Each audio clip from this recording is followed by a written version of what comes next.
Welcome back to After the Ashes, the beautiful Altadena podcast, breaking down legislation and recovery after our urban fire. I'm Shauna, co-host, and this is episode 20. Do you want to give us the title, Steve? Yes, Time Magazine and Government. Oh, Steve. You had one job, Steve.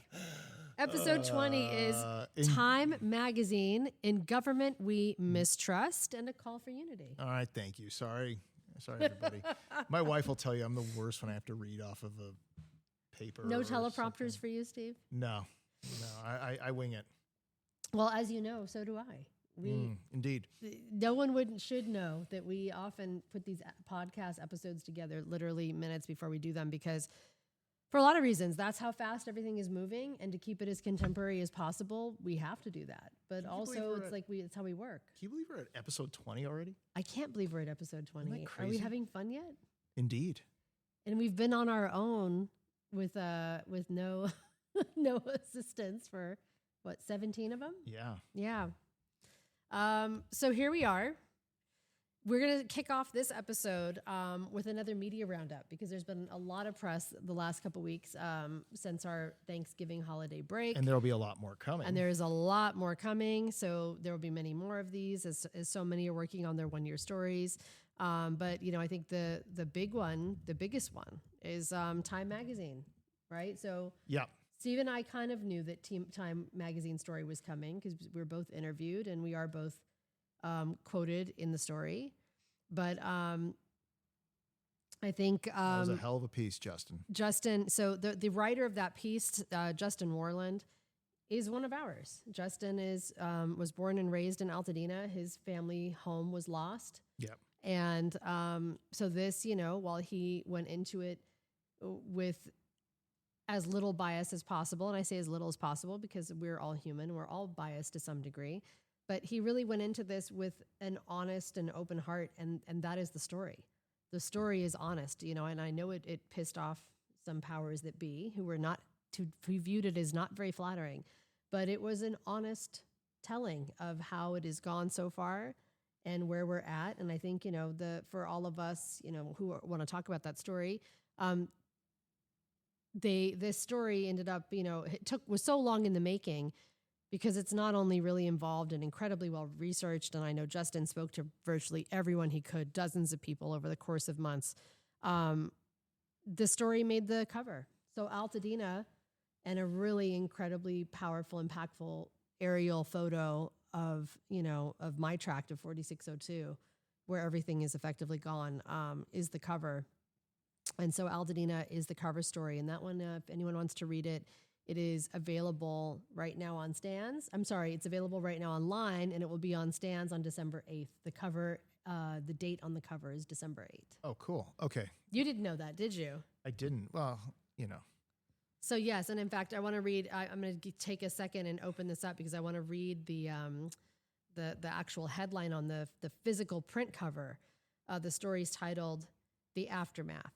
This year, the LA wildfires came from my hometown. What happened next is a warning for us all. Mm-hmm. And it is, it's really about the recovery and what has worked and how much, very unfortunately, has not worked. Well, I think what Justin did, the hard part for anybody writing this story is to take the complexity of these threads, as they like to say, and put it into something that's digestible. I struggle. I mean, how many? 300 and something, almost 400 Substacks later, I'm still trying to find the thread. Yeah. It's in real time. And that's the hardest part about this is that, they're trying to tell a story at a glimpse in time. And so I think part of writing that I've learned is you want to tell the story and you kind of want to see where you're at, but it's hard if you don't have enough time lapse to be able to see the trend. Yep. But then, because you don't want to be wrong, but at the same time, you also don't want to wait too long because you know that a story like what Justin has done or what we've been trying to do with the Substack is critical for our ability to navigate the future. Right. We're trying to synthesize all of this information and everything happening in real time, right? And it's so complex to, the reader to us as humans, I mean, to the people that live it every day, to try to take these complex threads and make them digestible and put them into 3,000 to 5,000 words. I mean, and for those that are writing in like the LA Times or Politico or the Wall Street Journal or the New York Times or the Washington Post, you know, they have to take it down into like 1,200 words. And we all know how long it takes me to write a story. No, if it's you read it's my true. stuff. And So, that was another interesting story is Liam Dillon's on 549. yeah. You want to cover that for all of us? That was in Politico. And for anyone who doesn't know Liam was a housing writer at the LA Times who did some really great investigative journalism there. And he is now at Politico. Yes. And writing about housing there and has been heavily covering Altadena. Yes. I mean, anybody who's reading Politico knows Liam Dillon is basically writing, he's writing about as much as I am. I mean, there's another story today he had one yesterday about the first house in the Palisades being completed.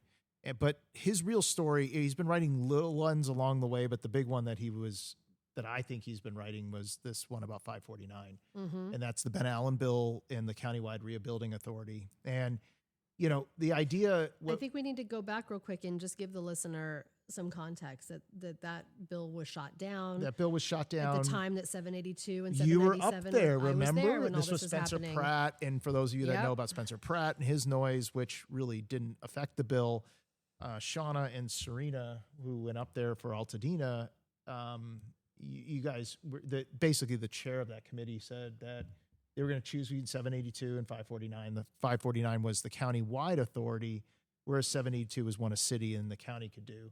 And both the city and the county got behind 782, and the city was against 549.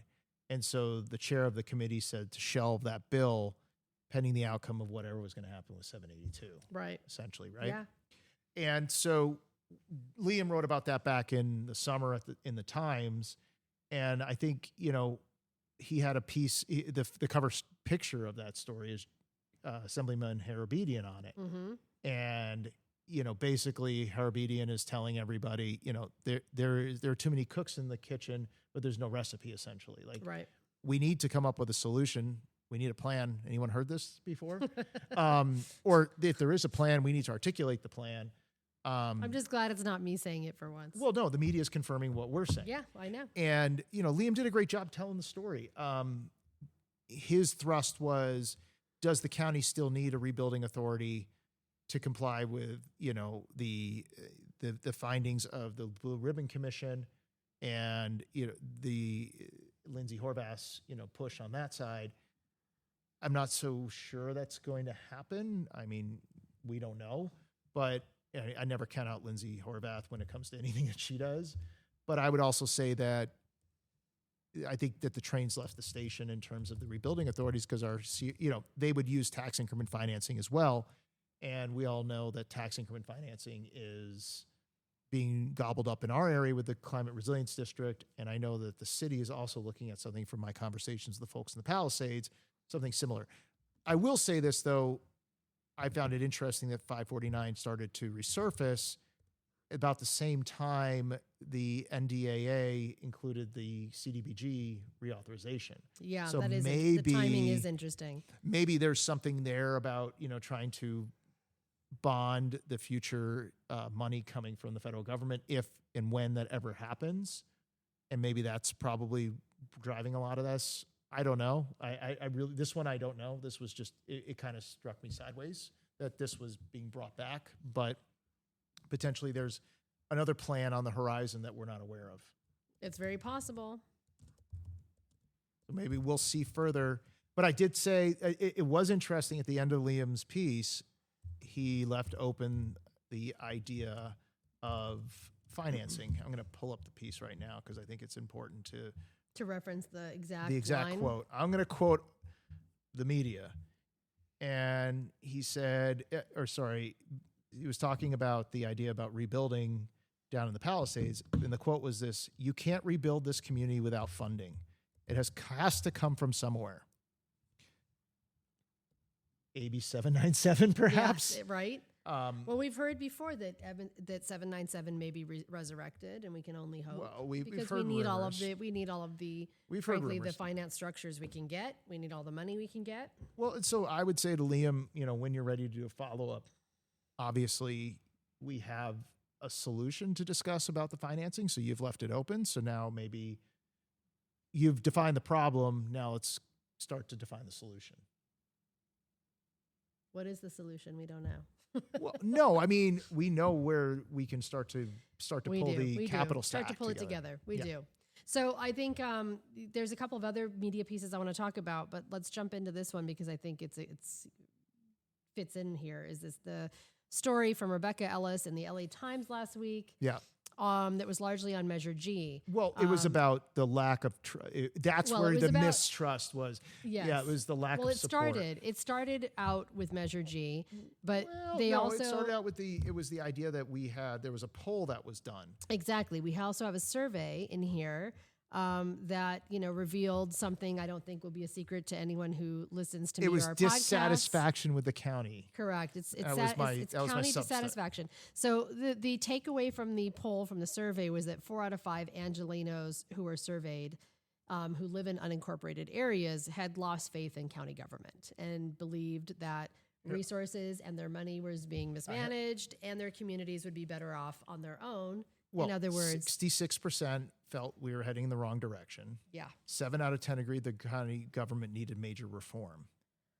And yeah, the 80% felt that the leaders are not connected to the voters, rather, but to big money interests. Sound familiar? So that was the assessment of the county. Now, again, this was in the context of then the story winds its way around to Measure G, that's the solution to solve this disconnect, that miraculously we're going to have 9 supervisors in Expand County and have a CEO. But the problem they have right now is that they are going to potentially, there's some legal issues in whether Measure G will actually still be implemented, or whether if it's going to require another proposition and vote from the community. And in there, they talked about I think the quote that I liked was, and I wrote about this in my Substack, was, there are people out there who are trying to relitigate Measure G, and I'm talking at a level of the political elite, said Fernando Guerra, who's a professor at Loyola Marymount, who supported the overhaul. What these numbers are suggesting, and what I'm suggesting, is if put up to an election again, it would pass again. Now, that he's drawing a distinction. The measures never asked the question about whether Measure G was the answer. But I think what he's alluding to is that there was a level of political elite opposition to this that might be interesting to start to pull the string on. And again, I think that this is, whether this overhaul goes through or not, I think that the measures echo what we're feeling here on the ground. And that was what I really saw about the Rebecca Ellis piece. And you've talked to her. I mean, you've had contact with her. And yeah, it's anyhow, I think it just continues to underscore this, I hate to sound like this, but it is a failure of government. And, and the failure has caused significant distrust. And it's really hard, and that continues to be fueled by lack of accountability and change, lack of accountability fueling significant change. And without that, I don't know how anyone expects to move forward, or why people are surprised that so many are having a hard time feeling confident about moving forward. Well, and I think that this goes back to the broader issues is this the moment where change can happen? Like, this is where a change agent can come in and potentially shift the conversation. Yeah. And that's what we keep talking about. Yep. And whether and what we're also saying is it's not isolated to Altadena. That's what I keep telling everybody, is this is a much bigger picture. It is. Well, we're going to get to that in a second. We're going to also mention, before we move on from our media roundup, that there was another special focused on Altadena that aired last week for Thanksgiving, and that was Spectrum News, who did a 30-minute Thanksgiving special that featured a number of people. We had your friend from St. Mark's, who's also in the Time story. Jen Tolbert. Jen Tolbert She's is fantastic. in there. Dr. Eshel Williams, who is one of the coalition members Altadena for Accountability, who I've worked with and have stood next to it at press conferences and protests. I was really pleased to see that she was included. She was there. We also had a couple from the Palisades. Tyler Wells, who owns Betsy and who also lost quite a bit to the fire, was there. And also myself, as just an organizer. And I was kind of talking about how, we're all kind of getting each other through the community, through this. She has the face for TV. I have it for Substack or for radio. I don't know. So some of the random angles that I do you know how people like hate listening to themselves or seeing themselves on TV and seeing themselves? I've never been on TV, so I don't know. I do not particularly enjoy it. And then it's like, oh gosh, like why would you shoot me at that angle? I didn't even know that angle existed. It's like Zoolander. And then I'm like, and now I understand why everyone is getting Botox, which I have been a little like, but now I'm like, give me the Botox, give me. Steve's shaking his head like, no, don't do it. But anyhow, I loved that. So that special was really beautifully shot. They had like great drone footage. We shot that at Mariposa Junction. Have fun watching and seeing. If you can catch our breath, it was so flipping cold out there. And we were trying to get a heat lamp and couldn't because of the overhead lighting rig. And oh my gosh, it was so cold. You can't see that I have a blanket on underneath. The things as we all did for television. Yeah. But, Tyler got really personal on that one and talked about how, it was not just like for him, he lost the business. Obviously the business didn't burn down, but the business was closed down. So, and deeply fire contaminated until they cleaned up. So, he had the loss of the business in that way, the loss of his home because he had moved from his house, moved out to an apartment, and that apartment burned down, and had also, this came on the heels of the loss of his marriage as well. So, it's been a lot, and the depression that he kind of went through, and how the town and his team and doubling down on Altadena has really kind of brought him back to life and like kind of saved him. So it was a really beautiful story. Story of hope. It was really beautifully done. I think one of the lead quotes, for me that was used for the promo was that we may be down, but we are absolutely not out. And it is a very hopeful piece. And so I encourage anyone to go find that. It's on YouTube. So you were saying, Steve, that, these issues, right, that we're talking about, and of course there was another couple, as I said, we also had a couple from the Palisades, and it was really nice to meet this couple from the Palisades while we filmed that special. Yeah. And hear what they're going through and how similar the issues are and how similar the sentiment is. I don't think people in Altadena realize, because we are, we're so deeply in what we're so deeply into, that the people, I've said this a few times over the course of the last few months, that the people in the Palisades, they're angrier than we are. And now that all this news has come out and all this data has come out showing that their failure it wasn't even a corporation. It was purely government fire. Yeah. Well, and more than county fire. I mean, for them, for them, listen. So I was just looking at, as we've been talking so much about the 1-year anniversary coming, the way that they are handling this in the Palisades is they're actually staging a demonstration. It's a protest. It's a rally on January 7th. It's the Palisades Fire Residents Coalition is what they're calling themselves. But there's a number of people involved in this. For them, the people they call out, it says very specifically it's a big, bold movie style poster that says they let us burn. And then there is a whole list of names as if it were like a cast of characters here. And it's Newsom, Bass, LADWP, fire officials, California State Parks, California Natural Resources agencies, state and local agencies, the city of Los Angeles, the state of California, let us burn. And I'm just gonna read a little bit of this from their press piece because I think it's important to have some perspective of how this other sister fire community has been impacted and what this feels like for them. They just said, and these were their points here, and honestly, it will sound like Altadena. I'm reading this as like, oh, it's us.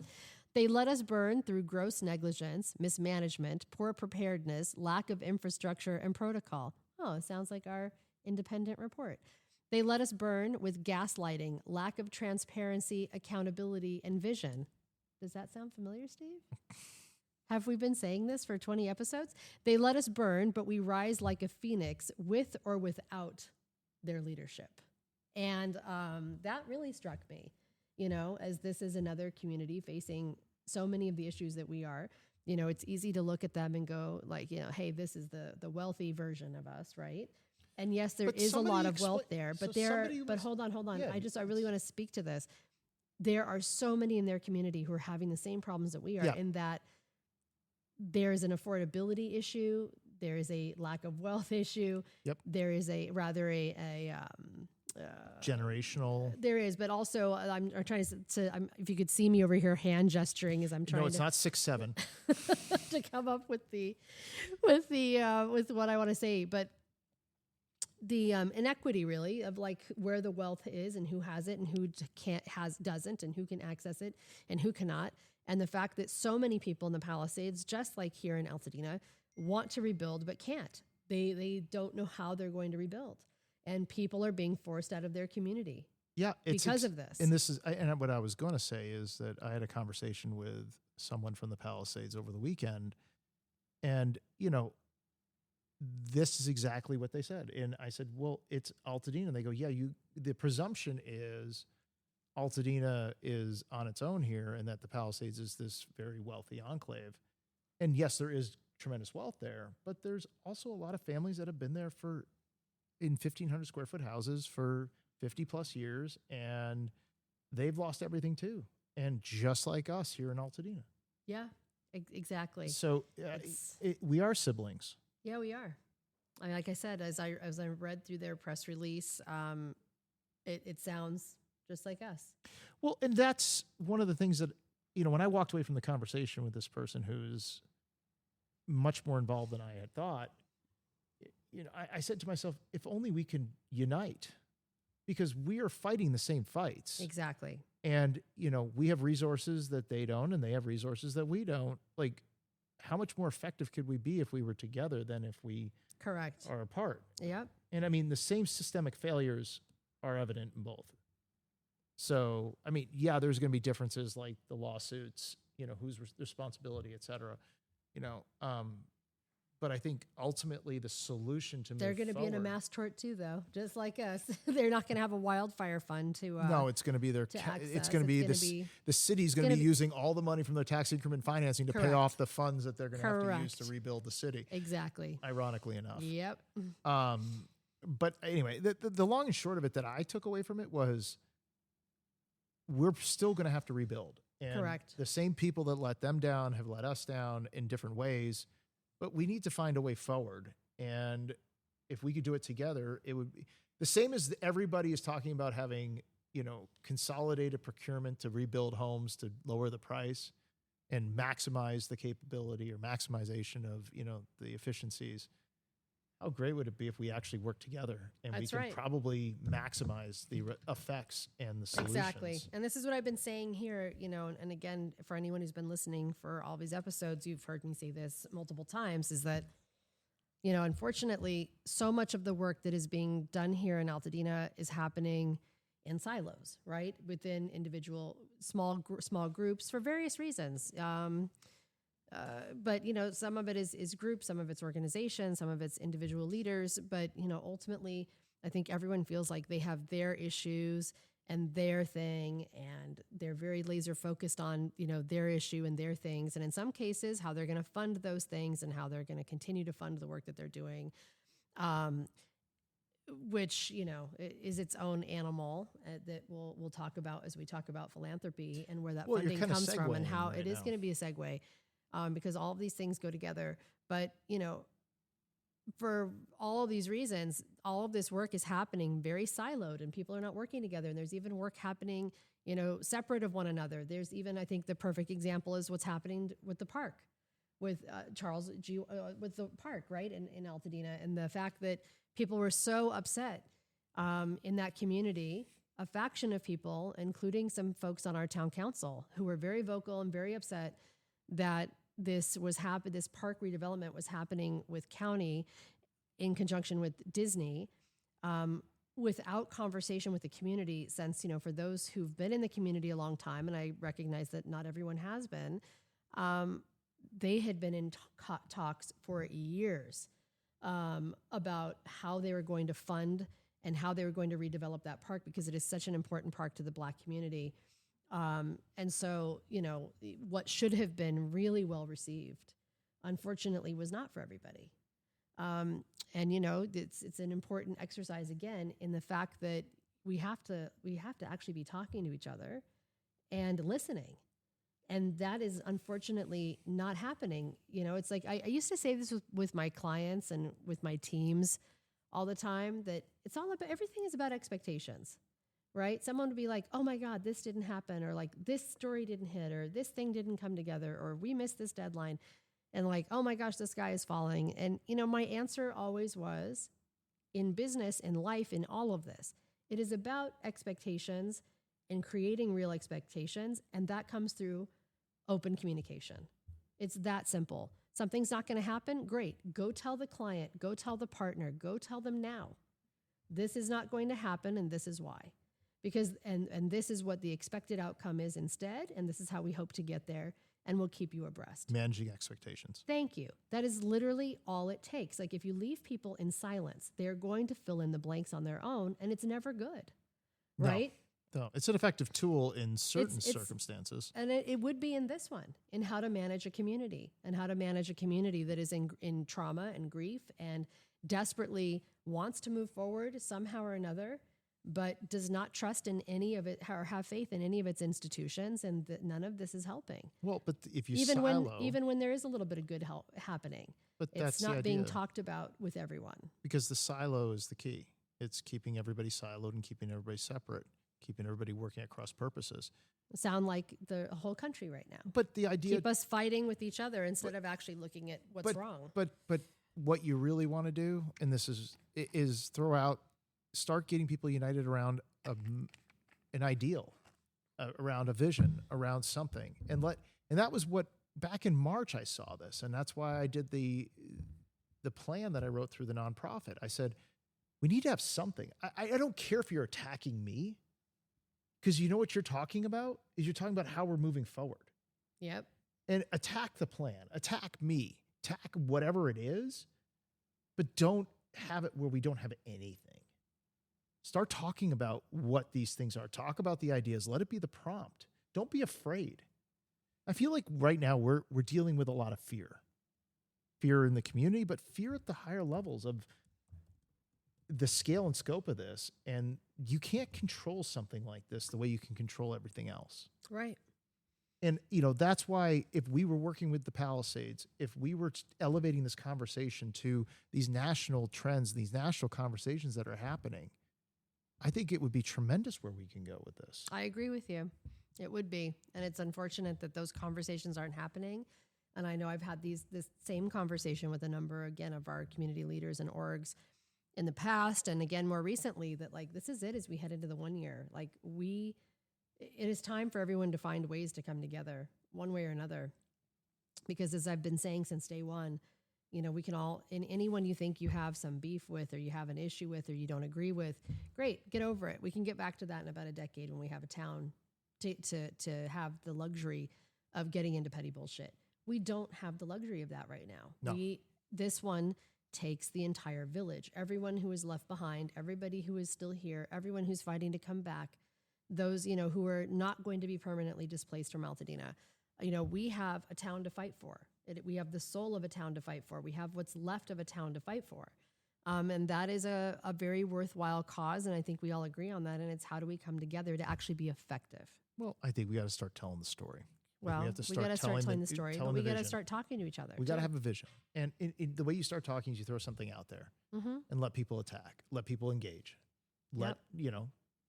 tell people where you're wrong and tell people where you're right. Exactly. But for those that sit there and just say no and don't do anything about it, you're as bad as the people that are trying to push things on you. Yeah. A decision to do nothing is still a decision, as I we agree. like to say in politics. It is. So that does, it does kind of get us into this, question of philanthropy, right? And this has come up a few times in different contexts. It's Steve's favorite subject to talk about and not talk about. Well, it's so hard. It's hard. It is hard. It is a tough one. But I mean, you wrote a great Substack back on the 23rd, on November 23rd. Did I? You did. On philanthropy. No, I don't know if I did on that one. Is this the one we were talking about this morning? Yeah. No, that was not a Substack. That Oh, it wasn't Substack. No. That was just a muse between me and on an email. Oh. No, I did not write that one. I'm sorry, Steve. You're was good. going to I wrote publish the your 3 personal emails. But No. I wrote the big one was the 3 that we wrote back, Philanthropy 1, yeah, 2, and exactly, 3. which we've talked about. We've talked about that. But I think that the topics that we were touching on this morning. No, there's another side to philanthropy is what you're really asking. It is. Well, this is what I've been getting at is that, in the absence or failure of government, right, we've created effectively a secondary or a shadow government. We've always had it. We have always had it. If you think about but we're really seeing it play out here in Altadena. Well, I think what's happened is, and I talk about this in Philanthropy 1, is the idea that philanthropy originally started as a support, a sidecar, if you will, to government. Philanthropy was the main driver of solutions. Think about like hospitals. Why are they all charities? Because they were philanthropic at the beginning. They were created to help people. The Catholic Church in the schools. Churches. And, especially during like when immigration was flexing here in this country in the early part of the century, there were a lot of, philanthropic groups in the big cities that would go in and help, immigrants integrate into American society. Not all of it was good, but, the idea was that it was not incumbent on the government, but it was these groups that filled that void. And, with the growth of the welfare state in the 1960s and the Great Society, it started more with Roosevelt in the 40s, but once we got to the Great Society, government stepped more into the role that was typically done by charities. And so we have seen this transformation simultaneous with the activist role of a lot of these philanthropic organizations. You start thinking about some of these large organizations and what they're able to do through their donor supports, and you realize there's, I don't want to say a shadow government, but it's almost like a parallel universe that exists. Maybe it is a shadow government where nonprofits have a much more integral role in our society than just we think of them as just charities. And we think of them as just doing food banks and very basic tactical on the ground stuff, which a lot do, but there's a lot more to it than people realize. And we use the word nonprofit, and when I learned about the philanthropic world, nonprofit doesn't necessarily mean it doesn't generate profits. It just means they don't pay tax. It's a tax elective. That's all it is. And there has to be a charitable intent, and there are certain rules governing that, and there are certain accountability components to it. So they can live in a world where there has to be, very similar to government, where there has to be public disclosure, but to what extent, if that makes sense. It does make sense. But, I think, again, it comes back to... It's hard. It's hard to wrap your head around. It took me a very long time to No, wrap I know. And you can't, it's hard. You can't wrap your head around it. But again, why we live in this, why we must have this, why we have allowed our nonprofits to effectively be another arm of government, because our government doesn't work effectively. Well, and I think we're seeing that play out right here in Altadena in particular. I don't know about that. I think the nonprofits have no problem sitting in that role, because I think in some respects, nonprofits can do things government can't, or they can do things in a way that allows government to function differently, and it allows for protection. And I know that that's very nebulous in what I'm saying, but I mean, I've seen it. It's the nonprofit world has moved beyond, as the government has spread itself out, the nonprofits have been able to move more into an activist space. And so as much as they continue to support certain charities, the grants from the government, state, local, and federal, have gone to fill a lot of the void that the philanthropic foundations were able to do. And then they have moved more into, more grassroots type stuff, which has become almost like a shadow part of the government and reinforcing certain people in certain positions.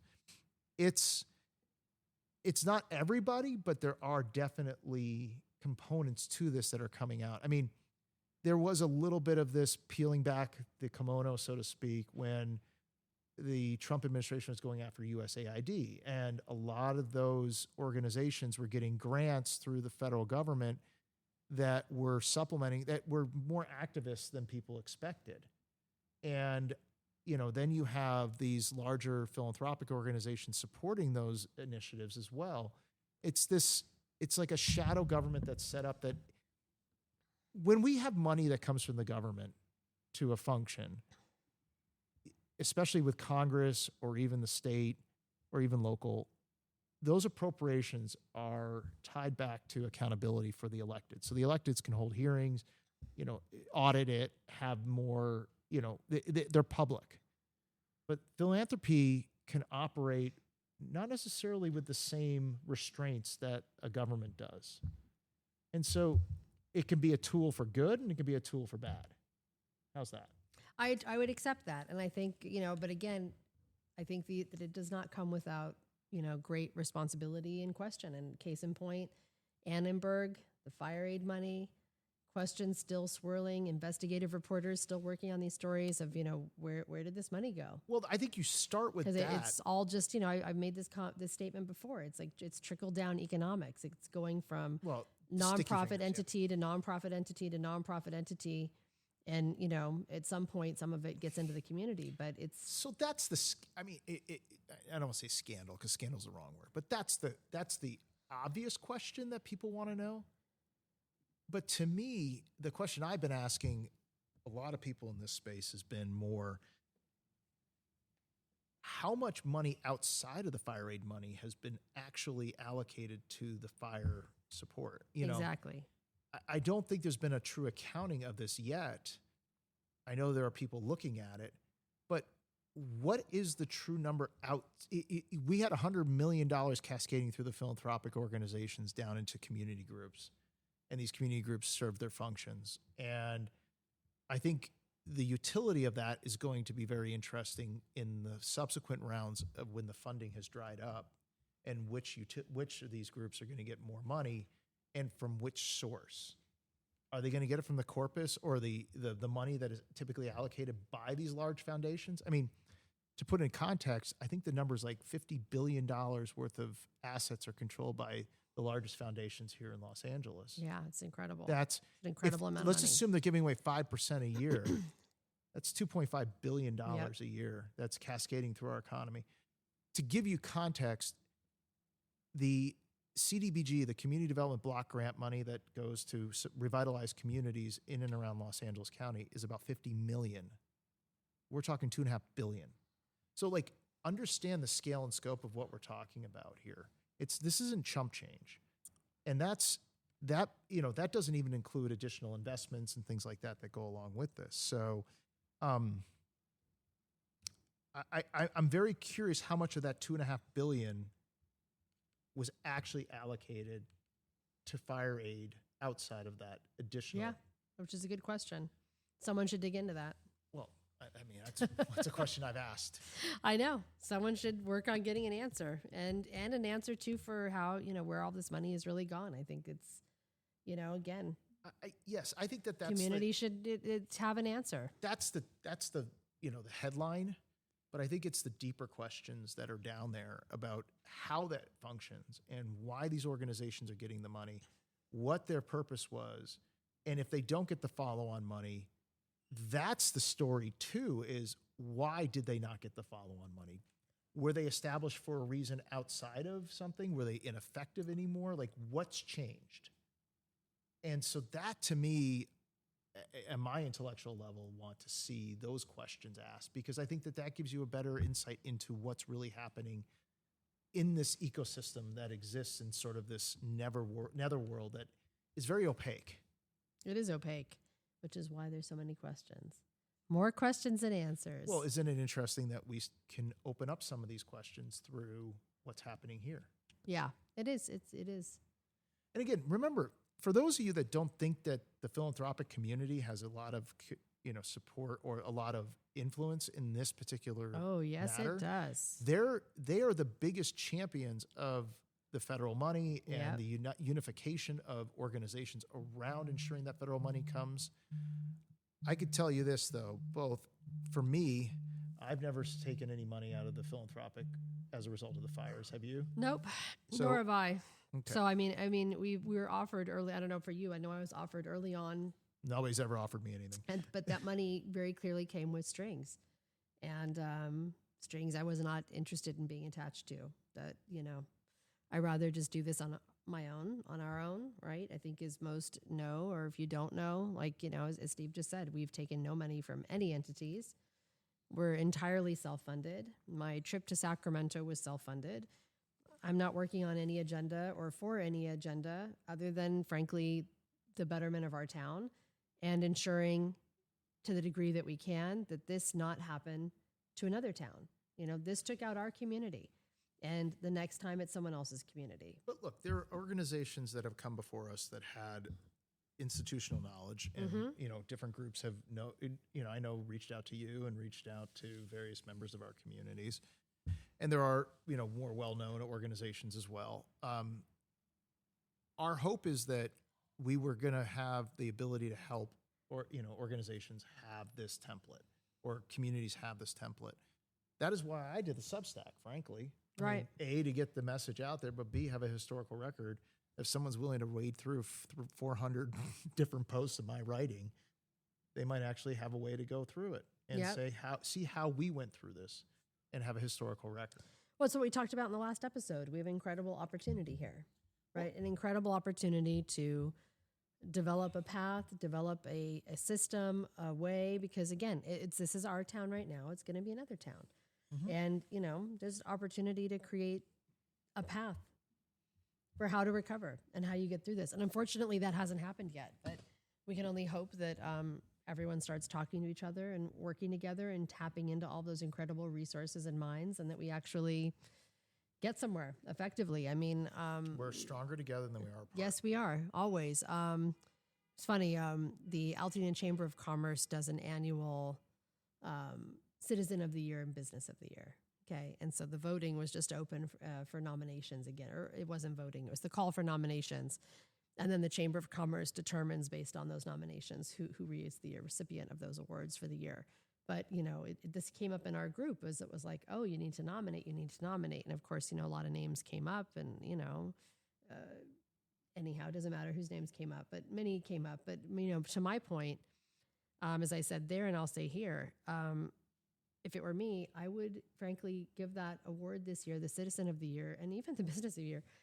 We could maybe to the town. It's everybody, everyone who has stayed behind, who has, rolled up their sleeves and dug in and gotten dirty. So many people have started new orgs, or have stepped into leadership roles, or have stepped up from their leadership roles to really continue to kind of be champions of the town. There's too many to count. There are too many to count, too many to try and just give one person an award. I genuinely think this year goes to the entire town that's been incredibly resilient, everyone who's left and carries on, to fight the fight. And now is the time to kind of gird your loins, because it ain't over yet. That's It ain't funny over you yet. use that term, because there are people in Washington that have told me that term. Really? Yeah, and I'll be in the. He caught me with another pretzel in my mouth. I'm sorry. It's about some of this stuff, and when things start to get a little rocky, they like to say, "Gird your loins, here it comes, Steve." That's It's funny true, that though. you use that term. It's true. Yeah, if they're listening, they're gonna get a kick out of that one. I'll tell you right now. and it is true. I know people. You were saying earlier, even from just me personally, people are tired, and we're a little worn, but. Man, I can't say it enough. We're down, but we're not out. This is the bonk in the marathon, right? It is.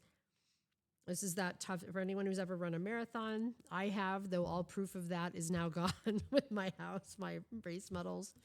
But, it is time. It's time to do what we have to do to take care of ourselves and each other, to continue to fight this battle. Wow. Or fight the war, because, we've been through many battles and there are many ahead, and we've won some, we've lost some, but it's not over yet, to say the least. But on that note, I'm going to wrap us up with a small biz community shout out. And this one's not a brick and mortar. I wanted to give, some recognition to a group that's been operating for months. Speaking of all these amazing people who've stepped up and amazing community people. There is an organization that if the listeners are not familiar, called Altadena Healing Village. And you can find them on Instagram at Altadena Healing Village, who have been hosting monthly healing Sundays that bring massage, acupuncture, reiki, sound baths, all sorts of, really just deep care and community to people in the neighborhood, to fire survivors, but also not just, fire survivors, all of us organizers, everyone who's been doing this work, digging in and doing this work, continuing to do this work. And they do this all out of their own pocket. Speaking of people not taking money, this is an entirely volunteer effort. So all of the massage therapists, acupuncturists, and other practitioners are all doing this without compensation. You just have to sign up, and it does, the slots do fill up quickly now that it's a little bit better known. But it is worth following them and following when they share their dates and registration periods, and taking advantage of that. When I was at the fall festival for Rhythms of the Village a couple weekends ago, I got to take advantage. I just went over to say hi to the organizers and thank them. And just as I had, someone had did a no-show or canceled for like the last massage slot of the day in a little tent. And I had like the best cranial massage. It was amazing. And it was like a healing moment, because it's not just about getting a massage. It's like you're getting a massage in an environment that is geared towards those who've been through the trauma that we have had. And it's very much trauma-informed therapy. It's also someone taking care of you. And it is. And it was it's someone doing something for you. And and just really out of like, again, it's like that thing of like the ornaments and the, the kids' little chicken scratch handwriting of like, we love you. It's just like those are the things that sustain. So I wanted to give them a shout out, and them and everyone like them. It's like having a crew on a marathon. You know? It's like having somebody just to cheer you and keep you on or pace you a little bit. Yeah, exactly. For me, a shout out to Amy Chex, my girlfriend Chex. She was my my running partner for my first LA marathon. And we dragged each other through it. We each had some tough miles that we're like, just leave me behind, go. And we were like, no, we have to go on together. We'd get to the end together, and we did. But yeah, it is like that now. I feel like that is us, our entire community right now, carrying each other through this, which we are going to continue to do. Well, we're not going anywhere. We're not going anywhere. Well, no. Some might like us to go somewhere, but we're I not. was going to say, yeah, it shows a lot that I am never leaving. I'm doubling down. If I could buy a couple more lots right now, I would. I'm not in a position to, but I would. I would love to buy a couple lots and keep them in our community. Amen to that. On that note, thanks for joining us. You can find me, Shauna, at Beautiful Altadena, online in our private Facebook group, on our public Facebook page, on our public Instagram, and on Substack, which is also where you can find Steve. At the Alta Policy Wonk. Substack. Yeah. Well, you said that's where you can find yes, Steve. I know. So, exactly. Anyway. I'm just reiterating. And just to remind people, too, we'd love to hear from you and hear your comments and your tips.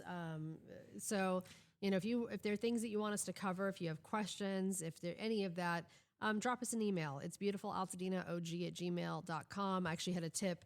You can also do it through Instagram, which is how, I get a number of things. Someone sent me a tip, with some upset of like, oh my gosh, there's a data center coming to East Pasadena. And it was like a screenshot of the address and the notice that Amazon had recently purchased an industrial property in Pasadena at 2964 Bradley Street for just shy of $80 million. And it's a 170,000 square foot building. And it's going to be a data center. And then, so thank you, reader, for dropping that. And that's on New York Drive. Yeah, it's the old Earthlink building.